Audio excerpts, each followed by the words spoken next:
Welcome back to my channel learner 24/7 और मैं प्रियंका शर्मा आपके लिए लेकर आई हूँ एक नई वीडियो जिसमें हम आज UP PCS prelims previous year paper 2020 के क्वेश्चन सीरीज़ को सॉल्व करेंगे। इसमें आज आपके वीडियो में 50 क्वेश्चंस रहेंगे जिसका हम पार्ट 1 बना चुके हैं 1 से लेकर 50 प्रश्नों तक का। अब ये पार्ट 2 है जिसमें हम 51 से लेकर 100 प्रश्नों को हल करेंगे। सो फ्रेंड्स, ये आपको मैं बता दूं कि आपकी जो आगामी परीक्षा है 24 मई को, ये उसके लिहाज से बहुत ही ज़्यादा उपयोगी और बहुत ही ज़्यादा महत्वपूर्ण है ये जानने के लिए कि आपके आगामी जो परीक्षा होने वाली है उसका पैटर्न किस प्रकार का रहने वाला है। तो ये एक थोड़ी सी बेसिक समझ विकसित करने के लिए और तो और ये यहाँ पर आपका जो क्वेश्चन पेपर है यूपी पीसीएस का, यानी कि जो स्टेट पीसीएस होते हैं इनके क्वेश्चंस रिपीट होते रहते हैं। बस थोड़ा करंट अफेयर्स को अगर यहाँ पर हम निकाल दें तो यहाँ पर ये बाकी का पेपर थोड़ा थोड़ा यहाँ पर रिपीट हो जाता है। तो यहाँ से आपको ये पेपर प्रीवियस ईयर का एनालिसिस करने से ये थोड़ी मदद मिल जाती है कि आपका एक रिवीजन हो जाता है, एक चीज़ आपको मेमोराइज रह जाती है जिससे आप आगामी परीक्षा में उन चीज़ों का जवाब देने के लिए प्रस्तुत रह सके। तो फ्रेंड्स, वीडियो को स्टार्ट करते हैं। Let's begin start. और पहला प्रश्न आपका है 51 स्क्रीन पर, जिसमें पूछा गया है कि भारत सरकार द्वारा जुलाई 2020 में जो बाघ है उसकी जनगणना 2018 पर जारी विस्तृत प्रतिवेदन के संदर्भ निम्नलिखित में से कौन सा सही है।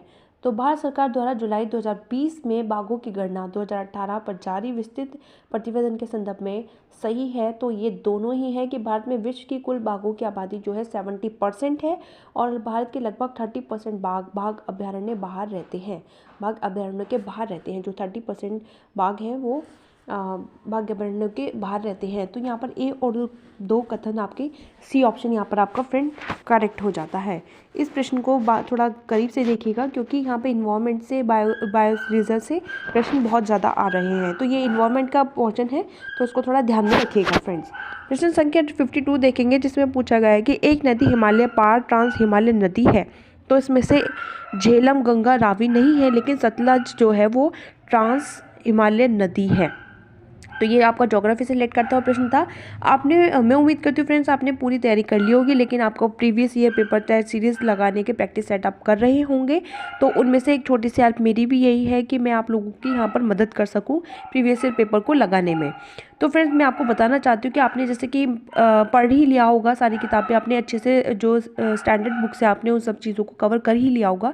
तो यहाँ पर आपका एक तरीके से रिवीजन हो जाता है और आपने जैसे कि ज्योग्राफी की बुक पढ़ी होंगी तो आप इनको ईजिली लगा भी सकते हैं। तो यहाँ पर प्रश्न संख्या 53 देखेंगे फ्रेंड्स कि ग्लोबल वैक्सीन सम्मेलन की 4 जून 2020 को मेजबानी की है। तो वो यूनाइटेड किंगडम यानी कि ब्रिटेन ने यहाँ पर ग्लोबल वैक्सीन सम्मेलन की मेजबानी की थी सन 2020 में 4 जून को। तो ये करंट से रिलेटेड प्रश्न था, इसको आप क्विट भी कर सकते हैं, स्किप भी कर सकते हैं। प्रश्न संख्या कौन सा सही सम्मिलित नहीं है, क्योंकि आप 2023 की आप परीक्षा में बैठेंगे तो सिर्फ 2023 या 22 से रिलेट करते हुए करंट को ही पूछे जाएंगे, और या फिर पहले की अगर करंट पूछ ली जाए तो वो वही मेन चीज़ होगी जिसको आगामी भविष्य में देखा या उस पर काम किया जा सकता है, तो वो ही यहाँ पर करंट जुड़ेंगे। लेकिन अगर जो कोई छोटी मोटी करंट है आप उसे स्किप करते हुए चलिएगा।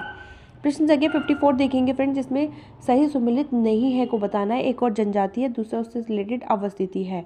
तो यहाँ पर ये आगामी जो जनजाति है वो नागालैंड में रहती है, बिरहोर झारखंड में रहती है, टोंडा जो है वो तमिलनाडु में रहती है, लेकिन खस जो जनजाति है वो अरुणाचल प्रदेश में नहीं रहती है। तो ये मध्य प्रदेश में इस तरीके से रहती है। खस जाति जो है मणिपुर, मिज़ोरम इस तरीके के इलाकों में ये रहती है, लेकिन अरुणाचल प्रदेश में ये नहीं रहती है।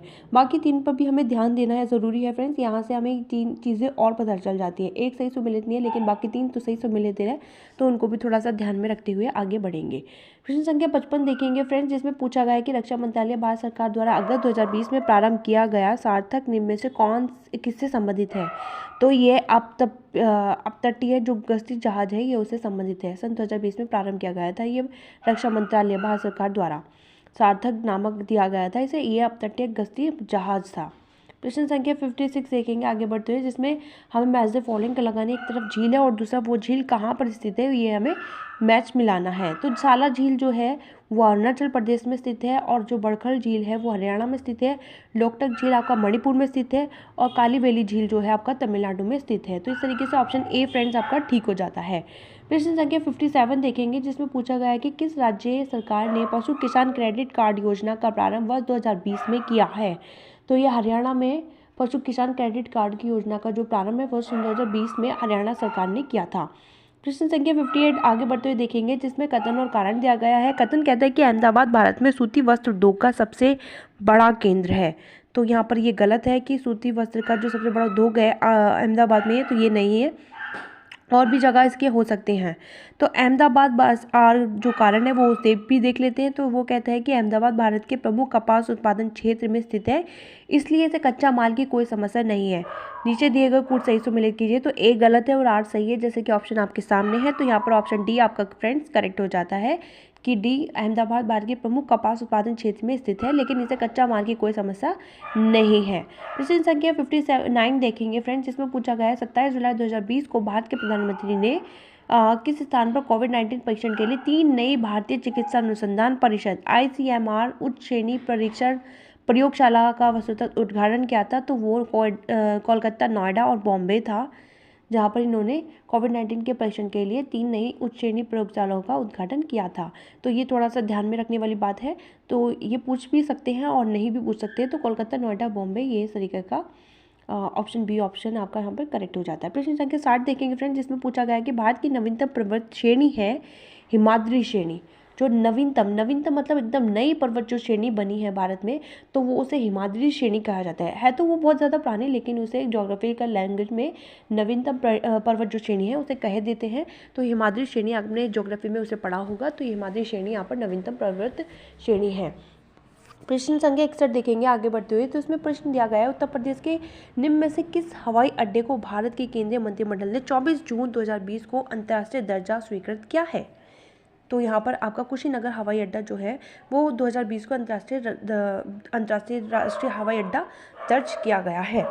प्रश्न संख्या 62 देखेंगे फ्रेंड्स, जिसमें पूछा गया है कि सूची 1 को सूची 2 से सम्मिलित कीजिए और नीचे दिए गए कूट को चुनिए।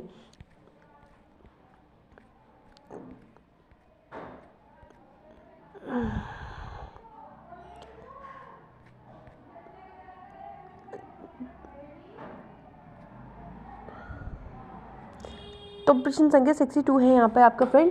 तो राष्ट्रीय उद्यान है और दूसरी तरफ झारखंड है। तो इंद्रावती जो है आपका राष्ट्रीय उद्यान है छत्तीसगढ़ में, और मोलिम जो राष्ट्रीय उद्यान है वो आपका गोवा में है, और जो कालेसर जो राष्ट्रीय उद्यान है वो आपका हरियाणा में है, और जो बेतवा राष्ट्रीय उद्यान है वो आपका झारखंड में है। तो आपने इन्वायरमेंट से संबंधित ये पढ़े होंगे, तो आपको ये ध्यान में होंगे। तो इस तरीके से ऑप्शन आपका ए यहाँ पर आपका फ्रेंड्स ठीक हो जाता है। प्रश्न संख्या 63 देखेंगे, जिसमें पूछा गया है कि किस देश को वर्ष 2021-22 के लिए संयुक्त राष्ट्र सुरक्षा परिषद के अस्थायी सदस्य के रूप में जून 2020 में नहीं चुना गया है। तो कनाडा है, लेकिन आयरलैंड, नॉर्वे, मैक्सिको जो है ये चुने गए हैं। तो फ्रेंड्स यहाँ पर आपका जो था 63 का प्रश्न 2021-22 के लिए संयुक्त राष्ट्र सुरक्षा परिषद के अस्थायी सदस्य के रूप में जून 2020 में कनाडा को यहाँ पर चुना नहीं गया था, लेकिन नॉर्वे, आयरलैंड, मैक्सिको यहाँ पर आपके ऑप्शन सही हैं। लेकिन कनाडा यहाँ जैसे कि यहाँ पे पूछा है कि नहीं चुना गया था, तो कनाडा डी ऑप्शन यहाँ पर आपका करेक्ट हो जाएगा। प्रश्न संख्या आगे बढ़ते हुए प्रश्न संख्या 64 देखेंगे। एक और खनिज है, दूसरी तरफ उत्खनन शहर है। तो वो खनिज किस शहर से प्राप्त होते हैं, इस तरीके से हमें आप बताना है। तो तांबा चित्रदुर्ग से प्राप्त होता है, और जो मैग्नीज है वो भिलवाड़ा से प्राप्त होता है, लेकिन जो लोह अयस्क है वो बेल्लारी से नहीं होता और बॉक्साइट कटनी से नहीं होता। तो यहाँ पर आपका 1 और 3 यहाँ पर ऑप्शन सी करेक्ट हो जाएगा कि तांबा चित्रदुर्ग से और मैग्नीज भिलवाड़ा से प्राप्त होता है। प्रश्न संख्या 65 देखेंगे फ्रेंड्स, इसमें पूछा गया है कि 29 जुलाई 2020 को भारत के केंद्रीय मंत्रिमंडल द्वारा स्वीकृत नई राष्ट्रीय शिक्षा नीति के संबंध में कौन कथनों पर विचार कीजिए। ऑप्शन है आपका यह डॉक्टर के कस्तूरीरंगन की अध्यक्षता वाली समिति द्वारा तैयार की गई थी। ऑप्शन बी है आपका केवल विगत 38 वर्ष से लागू पिछली शिक्षा नीति को बदल देगी। तो ये 38 वर्ष से लागू पिछली शिक्षा नीति को बदल देगी, इस तरीके से नहीं था। तो नई राष्ट्रीय शिक्षा नीति के तहत यहाँ पर डॉक्टर कस्तूरी रंगन की अध्यक्षता वाली एक समिति द्वारा तैयार की गई थी। तो यहाँ पर ऑप्शन ए का केवल एक यहाँ पर आपका ठीक हो जाएगा।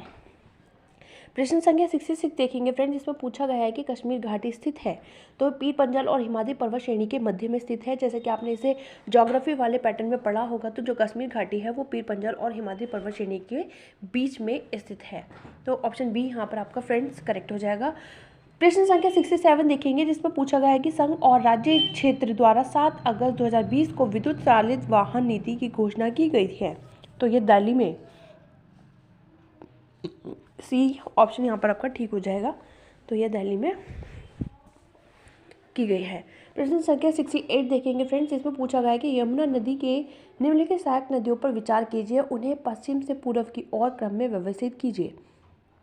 तो यहाँ पर पहले चंबल नदी आती है, फिर सिंध नदी आती है, फिर बेतवा, फिर केन। तो बेतवा केन साथ में ही है, तो यहाँ पर पहले चंबल नदी लगाएंगे क्योंकि इन्होंने हमें पश्चिम से पूर्व की ओर कहा है। तो पश्चिम से आप पाएंगे कि पहले चंबल नदी आती है, फिर सिंध नदी आती है, फिर फिर बेतवा आती है, फिर उसके बाद केन आती है। ऑप्शन ए यहाँ पर आपका फ्रेंड करेक्ट हो जाएगा। आप इसे एक बार ज्योग्राफिकल मैप में जाकर ज़रूर चेक कर लीजिएगा। प्रश्न संख्या 69 देखेंगे, आप यहाँ पर जो भी प्रश्न पढ़ रहे हैं उसे जाकर आप ज्योग्राफिकल मैप में ज़रूर चेक कीजिएगा, और जो आपके इस वक्त के करंट अफेयर से रिलेट करते नहीं हैं आप उन्हें स्किप करने की कोशिश कीजिएगा। बाकी जो आपका स्टैटिक पोर्शन से, पॉलिटी से या इन्वायरमेंट से रिलेट करता है उस चीज़ों को आप ध्यान में रखिएगा। वीडियो को वापस से रिवाइज करके देखिएगा कि वापस से वीडियो को चला करके आप स्टार्टिंग से देखिएगा कि किस तरीके से प्रश्न है। प्रश्न संख्या 69 देखेंगे कि भारतीय फाउंडेशन ने अगस्त 2020 में फूड विजन 2050 पुरस्कार प्राप्त किया है। तो ये ऑप्शन ए है स्माइल फाउंडेशन, ऑप्शन बी है नंदी फाउंडेशन। तो नंदी फाउंडेशन यहाँ पर आपका करेक्ट हो जाएगा कि भारतीय फाउंडेशन ने अगस्त 2020 में फूड विजन 2050 पुरस्कार जो प्राप्त किया है वो नंदी फाउंडेशन है। प्रश्न संख्या 70 देखेंगे फ्रेंड्स, इसमें आपका 69 का बी ऑप्शन नंदी फाउंडेशन ठीक हो जाता है। यहाँ पे भारतीय फाउंडेशन ने अगस्त 2020 में जो फूड विजन 2050 का पुरस्कार प्राप्त किया था वो नंदी फाउंडेशन ने प्राप्त किया था। तो 70 प्रश्न देखेंगे, यहाँ पर सही सम्मिलित नहीं है को यहाँ पर बताना है। तो आप पाएंगे कि यहाँ पर सही सम्मिलित नहीं है कि प्रश्न बहुत ज़्यादा आ रहे हैं, यानी कि 3 उसमें से बिल्कुल सही है। तो इस चीज़ों को भी ध्यान में रखते हुए आगे बढ़ेंगे फ्रेंड्स। तो कजाकिस्तान जो है देश है और उससे संबंधित कुल खनिज उत्पादक क्षेत्र हैं। तो कजाकिस्तान में कारगाना जो करके है खनिज उत्पादन होता है, यूक्रेन में क्रिवोई ग्राग होता है, फ्रांस में पायरेनीज होता है, लेकिन जर्मनी में नॉर्मेंडी नहीं होता है। तो इसको थोड़ा सा आप ध्यान में रखेंगे कि जर्मनी में जो नॉर्मेंडी नामक लोह खनिज उत्पादक क्षेत्र है वो ये यहाँ पर नहीं स्थित है। तो प्रश्न संख्या 71 देखेंगे फ्रेंड, जिसमें पूछा गया है कि कोलकाता बंदरगाह में अगरतला के लिए पहली बार मालवाहक जहाज जुलाई 2020 में बांग्लादेश के निम्न में से किस बंदरगाह से होकर भेजा गया है। तो यहाँ पर आपका ऑप्शन डी चट्टग्राम यानी कि चिटगांव जिसको कहा गया है, तो यहाँ पर डी ऑप्शन आपका करेक्ट हो जाता है कि कोलकाता बंदरगाह में जो अगरतला के लिए पहली बार मालवाहक जहाज 2020 में बांग्लादेश के लिए बंदरगाह से होकर गया था, तो वो चिटगांव से होकर गया था। प्रश्न संख्या 72 देखेंगे कि जिसमें पूछा गया है कि विश्व के निम्नलिखित देशों में से किसमें खट्टे रसीले फलों का उत्पादन बहुत विकसित है। तो ये भूमध्य सागरीय यानी कि मेडिटेरेनियन सी में खट्टे और रसीले फलों का उत्पादन बहुत अधिक विकसित होता है, मतलब बहुत ज़्यादा होता है। तो ये आपने काफ़ी बार सुना भी होगा, खबरों में ये रहता है आजकल। प्रश्न संख्या 73 देखेंगे, पृथ्वी विज्ञान मंत्रालय भारत सरकार द्वारा जुलाई 2020 में किसे पृथ्वी प्रणाली विज्ञान में लाइफ टाइम उत्कृष्टता पुरस्कार प्रदान किया गया है। तो यहाँ पर अशोक साहनी जी को जो है 2020 में लाइफ टाइम उत्कृष्टता पुरस्कार प्रदान किया गया है पृथ्वी प्रणाली विज्ञान में। ये आप थोड़ा सा ध्यान में रखिएगा कि पृथ्वी विज्ञान मंत्रालय के तहत इन्हें अशोक साहनी को लाइफ टाइम उत्कृष्टता का जो पुरस्कार है उन्हें मिला है। प्रश्न संख्या 74 है, ये वापस से रिपीट होने के इस प्रश्न के चांसेस बन जाते हैं फ्रेंड्स, तो उसको थोड़ा ध्यान में रखिएगा।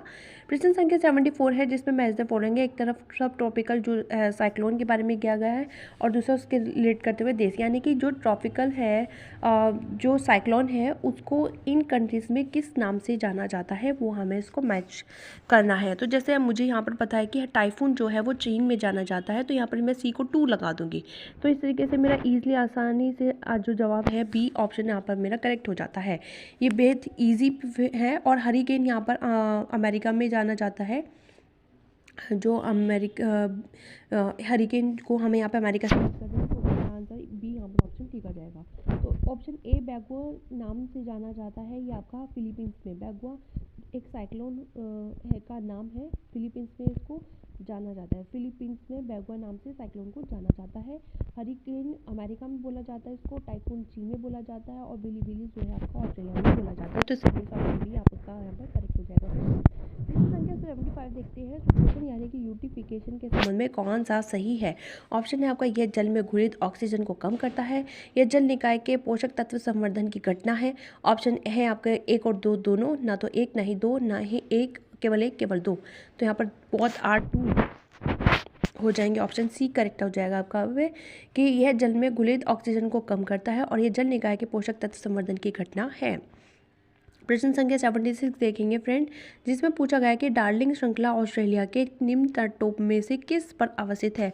तो ये जो डार्लिंग है नामक, ये ऑस्ट्रेलिया में एक मरुस्थल का नाम भी है, एक नदी का नाम है, डेफिनेटली तो एक नदी का नाम है जो दक्षिण पश्चिमी तट पर स्थित है ऑस्ट्रेलिया में। तो ऑप्शन डी यहाँ पर आपका परफेक्टली करेक्ट हो जाएगा। 77 क्वेश्चन देखेंगे फ्रेंड्स, जिसमें पूछा गया है कि घटनाओं को उनके प्रारंभ के कालक्रमानुसार में व्यवस्थित कीजिए। तो यहाँ पर वन्यजीव जो संरक्षण अधिनियम है वो सबसे पहले बनाया जाता है, फिर उसके बाद यहाँ पे प्रोजेक्ट टाइगर बनाया जाता है, फिर प्रोजेक्ट हाथी लेके आया जाता है, फिर उसके बाद जैव विविधता अधिनियम को बनाया जाता है। तो इस तरीके से आपका क्रम अनुसार 3, 1, 2, 4 यानी कि ऑप्शन सी यहाँ पर आपका 77 का फ्रेंड्स करेक्ट हो जाता है। प्रश्न संख्या 78 देखेंगे फ्रेंड, जिसमें पूछा गया है कि कौन सा महासागरीय धारा हिंद महासागर में से संबंधित है। तो एक है फ्लोरिडा धारा, दूसरा है कर्नाली धारा, फिर तीसरा है अगुलास धारा और चौथा है यहाँ पे क्यूराइल धारा। तो यहाँ पर आपका फ्रेंड्स जो है सी यहाँ पर अगुलहास जो धारा है यहाँ पर आपका करेक्ट हो जाएगा कि कौन सा महासागरीय धारा हिंद महासागर से संबंधित है। तो अगुलहास धारा जो है वो हिंद महासागरीय धारा से संबंधित है। प्रश्न संख्या 79 देखेंगे फ्रेंड्स, जो इसमें पूछा गया है कि एक पारिस्थितिकी तंत्र के विभिन्न घटकों से होकर पोषक तत्वों का गुजरना कहलाता है। तो वो है आपका जैव भू रसायन चक्र। ऑप्शन ए यानी कि पारिस्थितिक जो तंत्र है उसके विभिन्न घटकों से होकर जो पोषक तत्व का गुजरना होता है उसको जैव भू रसायन चक्र कहा जाता है। ये आपका थोड़ा सा साइंस टाइप से मिलता जुलता प्रश्न था। प्रश्न संख्या 80 देखेंगे, जिसमें सूची को सूची 2 से सम्मिलित करना है और सूची के नीचे देकर कूट से सही सम्मिलित चिन्हित करना है। तो एक तरफ नरजातीय समूह है, दूसरा उसे सिलेक्ट करती हुई कंट्री है। तो ये नरजातीय यानी कि जनजातीय समूह है, तो वो किस कंट्री में रहती है, निवास करती है, तो यहाँ पे आपको बताना है। तो यहाँ पर फ्रेंड्स पूछा गया है कि जो यहूदी हैं वो इज़राइल में रहते हैं, और जो टेडा जाति हैं वो लीबिया में रहते हैं, और बेजा जो जाति है वो मिस्र में रहती है, और जो लूर जाति है वो ईरान में रहती है। तो ऑप्शन डी यहाँ पर आपका करेक्ट हो जाएगा। 4, 3, 1, 2 इस तरीके से आपका मैच द फॉलोइंग बनता है। प्रश्न संख्या 81 देखेंगे, फिर इसमें पूछा गया है कि मिट्टी बचाओ आंदोलन कहाँ प्रारंभ हुआ था, भारत में कहाँ प्रारंभ हुआ था। तो ये होशंगाबाद मध्य प्रदेश में प्रारंभ हुआ था। ये आपका मेडिवल हिस्ट्री से रिलेट करता हुआ प्रश्न है, इसको थोड़ा सा ध्यान में रखिएगा। प्रश्न संख्या 82 देखेंगे, जिसमें सही सम्मिलित नहीं है। वापस ये घूम फिर के एक प्रश्न आ गया है कि एक और देश है, दूसरी तरफ राजधानी है। तो जो देश है उसकी राजधानी क्या है ये आपको बताना है। जैसे मोरक्को की राजधानी क्या है, तो मोरक्को की राजधानी रबात, ये सही है। ट्यूनीशिया की राजधानी ट्यूनिस है। अल्जीरिया की राजधानी अल्जीयर्स है। लेकिन जो केप वर्ड है उसकी राजधानी बामाको नहीं है। ये केप वर्डो कहाँ पर स्थित है और इसकी क्या कैपिटल है, ये आप मुझे अभी कमेंट बॉक्स में लिख भेजिएगा। अभी मुझे कमेंट बॉक्स में बताइएगा कि ये केप वर्ड क्या है और ये कहाँ पर डेफिनेटली ये कंट्री है और ये कहाँ पर स्थित है, ये भी आप मैप में बताइएगा। प्रश्न संख्या 83 है, हरित गृह प्रभाव ग्रीन हाउस इफेक्ट के अभाव में भू सतह का औसत तापमान होगा। तो ये बी ऑप्शन है आपका 80 डिग्री सेल्सियस, -18 डिग्री सेल्सियस जो है भू सतह का औसत तापमान होगा। ग्रीन हाउस इफेक्ट के अभाव में भू सतह का औसत तापमान -80 डिग्री सेल्सियस होगा हरित गृह प्रभाव में। तो आपने ग्रीन हाउस गैस के बारे में पढ़ा होगा। तो अगर ग्रीन हाउस गैस का इफेक्ट जो होता है वो उसका अभाव हो तो भू सतह का जो औसत तापमान हो जाएगा वो -18 डिग्री सेल्सियस यहाँ पर हो जाएगा। प्रश्न को समझ के उसके आंसर्स को आप टैकल करने की कोशिश करें, डेफिनेटली आप इसमें सफल होंगे। प्रश्न संख्या 84 में आगे बढ़ते हुए देखते हैं कि दक्षिणी अफ्रीका का जो पोस्टमार्सबुर्ग जो और उसका समीवर्ती क्षेत्र है, निम्न में से किस खनिज का प्रमुख उत्पादक है? तो ये मैग्नीज का उत्पादक है।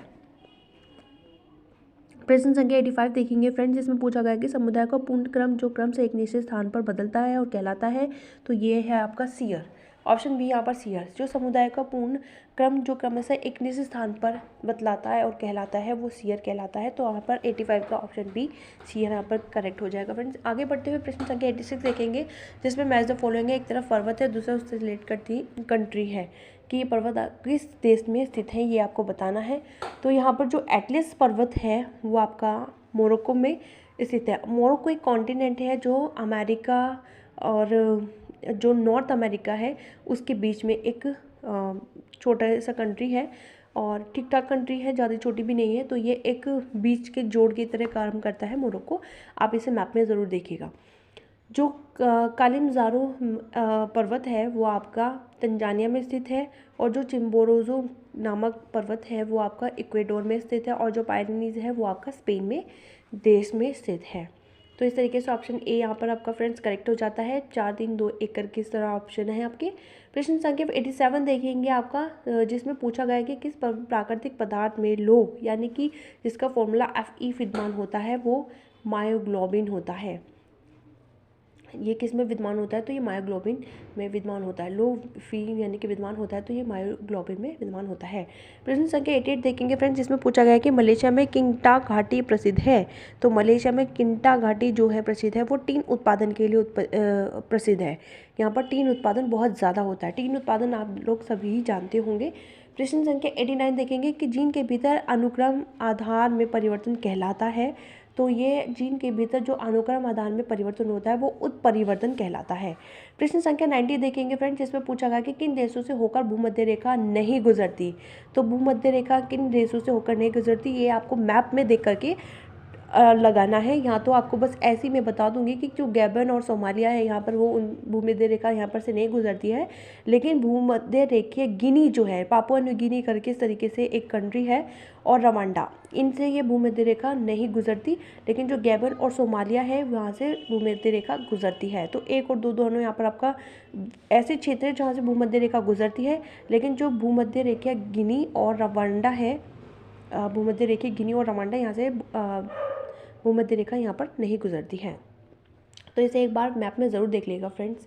प्रश्न संख्या 91 देखते हैं कि फायर अलार्म में निम्न में से किसका उपयोग किया जाता है। तो फोटो सेल का उपयोग किया जाता है फायर अलार्म में। प्रश्न संख्या 92 कहता है कि संविधान के किस भाग में पंचायती राज व्यवस्था संबंधित प्रावधान किए गए। तो ये 9 भाग में है, भाग 9 में है कि पंचायती राज व्यवस्था में संबंधित प्रावधान दिए गए हैं। प्रश्न संख्या 93 देखेंगे कि बहुलक एक थर्मोप्लास्टिक नहीं है। तो न्योप्रिन जो है वो एक थर्मोप्लास्टिक नहीं है, तो ये बहुलक है। तो टेफ्लॉन है, पॉलीस्टीरीन है, पॉलीथीन है, तो ये एक प्लास्टिक थर्मोप्लास्टिक है। पॉलीथीन है या पॉलीस्टीरीन है या टेफ्लॉन है, लेकिन न्योप्रिन जो है वो थर्मोप्लास्टिक नहीं है। प्रश्न संख्या 94 देखेंगे कि भारतीय संघात्मक व्यवस्था में तृतीय तल कब जोड़ा गया है। तो भारतीय संघात्मक व्यवस्था में जो तृतीय तल है वो 1992 को जोड़ा गया है। तो यानी कि किसको कोट करते हुए कह रहा है, ये ओबीसी के लिए बता रहा है कि जो तृतीय तल जोड़ा गया था नहीं, यहाँ पर ये गलत है कि भारतीय जो संघात्मक व्यवस्था में तृतीय तल कब जोड़ा गया, तो ये 1992 में जोड़ा गया था। लेकिन ये तृतीय तल किस चीज़ को कोट करते हुए कह रहा है, ये इस चीज़ का आप सर्च ज़रूर कीजिएगा, गूगल सर्च करके आप मुझे इसे कॉमेंट बॉक्स में लिख कर भेजिएगा। प्रश्न संख्या 95 देखेंगे फ्रेंड्स, जिसमें पूछा गया है कि मानव शरीर में प्रोटीन का पाचन निम्न में से किस अंग में प्रारंभ होता है। तो ये अमाशय में होता है। जो प्रोटीन का पाचन होता है, प्रोटीन को पचाने का कार्य होता है, वो अमाशय का होता है। प्रश्न संख्या 96 देखेंगे, जिसमें पूछा गया है कि संविधान के अनुच्छेद 3 के तहत संसद के एक कानून द्वारा संभव नहीं है। संसद के आर्टिकल 3 के तहत संसद के कानून द्वारा संभव नहीं है। तो ये नए राज्यों का प्रवेश आर्टिकल 3 के तहत कानून द्वारा ही संभव नहीं है। तो नए राज्यों का प्रवेश हम नहीं कर सकते हैं, तो ये आर्टिकल 3 के अकॉर्डिंग संभव नहीं है। प्रश्न संख्या 97 देखेंगे फ्रेंड्स, जिस पर पूछा गया है कि मानव आहार में पॉलिश किए हुए चावल के उपयोग से निम्नलिखित रोग हो जाता है। तो बेरी हो जाता है चावल के उपयोग से। जो चावल पे पॉलिश किए रखते हैं, तो वो जो चावल पे नकली पॉलिश होती है, उससे कहीं ना कहीं मानव को बेरी रोग हो जाता है। तो चावल की पॉलिश जैसे दाल की पॉलिश होती है, तो इन पॉलिश हुए ये अनाजों से हमें बचना चाहिए, जिससे बेरी रोग होता है। प्रश्न संख्या 98 है, जिसमें पूछा गया है कि पदाधिकारियों को हटाने में संसद की कोई भूमिका नहीं होती है। तो ऐसे इनमें से कौन सा पदाधिकारी है कि उनको हटाने में संसद की कोई भूमिका नहीं होती है? तो केवल 3। अध्यक्ष संघ लोक सेवा आयोग को संसद द्वारा हटाया नहीं जा सकता, ये राष्ट्रपति द्वारा हटाया जा सकता है, वो भी बिल्कुल राष्ट्रपति द्वारा ही हटाया जा सकता है। तो केवल 3, यानी कि अध्यक्ष संघ लोक सेवा आयोग को राष्ट्रपति द्वारा हटाया जा सकता है, लेकिन जो हाई कोर्ट या सुप्रीम कोर्ट है या कैग जो है, जो कंट्रोलर ऑडिट जनरल है, तो इनको संसद द्वारा हटाने की कवायद की जा सकती है, लेकिन संघ लोक सेवा आयोग के अध्यक्ष को राष्ट्रपति द्वारा ही हटाया जा सकता है, संसद द्वारा नहीं हटाया जा सकता। ये आपका पॉलिटी से रिलेट करता हुआ प्रश्न था। प्रश्न संख्या 99 देखेंगे फ्रेंड, जो आपके स्क्रीन पर है कि विटामिन मनुष्य में रक्त के जमने के लिए जिम्मेदार होता है। तो विटामिन के होता है जो मनुष्य के रक्त का जमने का कारण होता है। विटामिन के कारण रक्त जम जाता है। प्रश्न संख्या 100 देखेंगे, जिसमें पूछा गया है कि पंचायतों के लिए, प्रश्न संख्या 100 है जो आपका इस वीडियो का अंतिम प्रश्न है, कि पंचायतों के लिए कराए जाने वाले सभी निर्वाचनों के संचालन का अधीक्षण, निर्देशन और नियंत्रण निहित होता है। तो राज्यपाल में, भारत के निर्वाचन आयोग में, जिला पंचायत राज्य अधिकारी में, या राज्य निर्वाचन आयोग में? तो डेफिनेटली राज्य निर्वाचन आयोग में निर्वाचन के संचालन का अधीक्षण और निर्देशन और नियंत्रण निहित होता है। पंचायतों के लिए कराए जाने वाले जो निर्वाचन होते हैं, उनके संचालन, अधीक्षण, निर्देशन और नियंत्रण का जो निहित होता है, वो राज्य निर्वाचन आयोग द्वारा होता है। तो इसी के साथ हमारा फ्रेंड्स ये वीडियो का लास्ट प्रश्न था, और मैं उम्मीद करती हूँ कि ये वीडियो आपको काफ़ी इन्फॉर्मेटिव, वो काफ़ी पसंद आया होगा। आगे भी ऐसी सीरीज़ को जारी रखने के लिए हमारे यूट्यूब चैनल को सब्सक्राइब कीजिए, लाइक कीजिए, और कोई भी परेशानी होने पर या कुछ भी सवाल होने पर आप मुझे कमेंट बॉक्स में लिख दीजिए, हमें बहुत अच्छा लगेगा आप कमेंट बॉक्स में हमसे पूछेंगे। तो वीडियो कैसा रहा और आपने हमारा वीडियो पूरा देखा, इसके लिए धन्यवाद। अपनी तैयारी को और बेहतरीन बनाने के लिए हमारे साथ जुड़े रहिए लर्नर्स 24/7 चैनल नेम से, और वीडियो देखने के लिए बहुत बहुत शुक्रिया। नमस्कार।